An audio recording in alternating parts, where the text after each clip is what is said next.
Hey there, fight fans! This week on the TheHypnoPig reviews, we'll be taking a look at The Street Fighter, created by Lane Pavogi of the Game Station. The Street Fighter is a 6-episode series, each episode taking about 10 minutes to watch, which means it'll take you an hour to watch this dramatic series. And when I say dramatic series, I mean there's not a lot of action in it.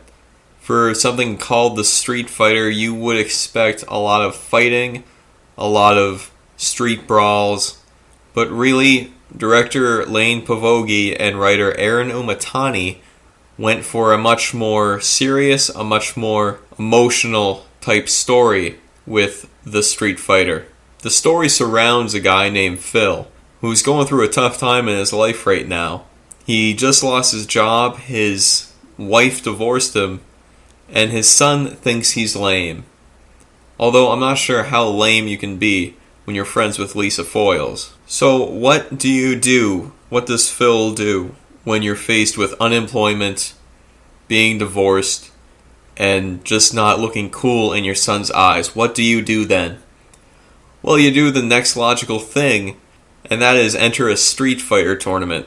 Not an actual fight tournament, but Phil decides to pick up the controller once again and battle against no-names and little kids until eventually he climbs his way to the top to take on Kasim G, who does a pretty good job at being an asshole. Although Kasim G is meant to be main bad guy, I'd have to say the big villain for me in this whole series, other than Phil's own self-doubt, has got to be his ex-wife, who's one of those people who thinks that video games are something that you just outgrow. When she hears that Phil is playing video games again and is trying to win money through a Street Fighter tournament instead of getting a real job, she just shakes her head and looks down on the poor guy. People like this really make me sick. So I definitely did feel some sympathy for the poor guy.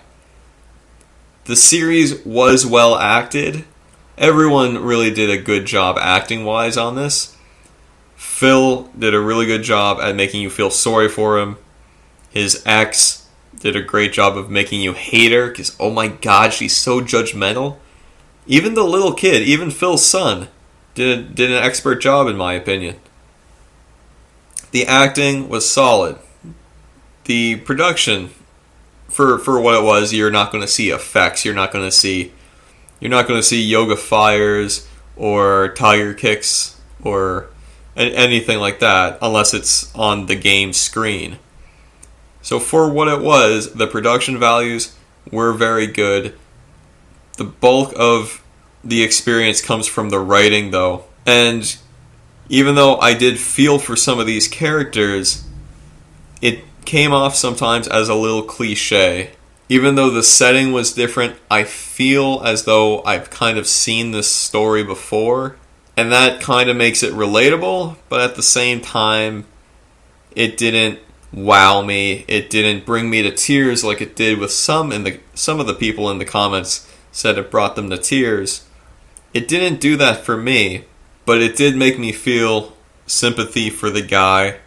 Overall, this was a good series. Not if you're a Street Fighter fan, I don't know if I'd recommend it just based on playing the game. Not a lot of action, mostly about the struggle that this guy is going through in his life. But for what it is, it was very well done. If they had a second season, I think they'd do a great job. But the way everything ends, I don't see a point in it. But like I said, it was an hour long. I came away having a good enough time. Wasn't great, wasn't terrible. Somewhere in between. If you got an hour, check out The Street Fighter on the Game Station.